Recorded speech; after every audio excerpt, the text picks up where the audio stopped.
అందరికి good afternoon. ఎలా ఉన్నారు? మేము చెరువు దగ్గరికి వచ్చినాం. చూడండి మా ఫ్యామిలీతో సహా అందరం వచ్చినాము. ఈ చుట్టుపక్కల అన్ని గుట్టలే, ప్రతి ఒక్కటి బాగుంటుంది. ఒక్కొక్క గుట్ట మీద ఒక్కొక్క దేవుడు ఉంటాడు. కాకపోతే మీ నాన్ వెజ్ తిన్నాం కాబట్టి వెళ్ళాము. ఇక్కడ మా చిచ్చ అంటే మా బాబాయ్ అన్నట్టు. అయ్యి చిచ్చ ఇవే మా చెల్లె, మా ఐషు తెలుసు కదా, మా ఐషు. ఇక అటు సైడ్ ఏమో మా తమ్ముడు సలీంగాడు రిజ్వాన్ అటు సైడ్ వెళ్ళిర్రు. ఇట్లా నీ దగ్గర చూపిస్తారా?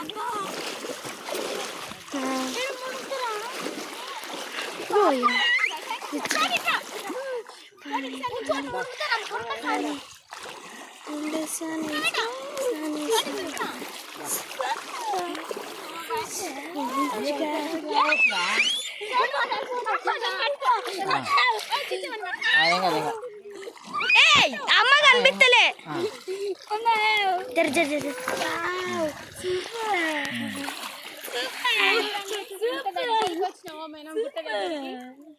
మొత్తం గుట్టే, అటు సైడ్ గుట్టే, చుట్టూ మొత్తం చుట్టుపక్కల మొత్తం అదే ఉంది. ఇక అటు సైడ్ బ్యాక్ సైడ్ అయితేనేమో అటు వెంకటేశ్వర్లు నిలిచింది అన్నట్టు. అది చాలా దూరం ఉంటుంది. మేము మటన్ తిన్నాం కాబట్టి అటు వెళ్ళట్లేదు. ఇది ఎలా ఉంది?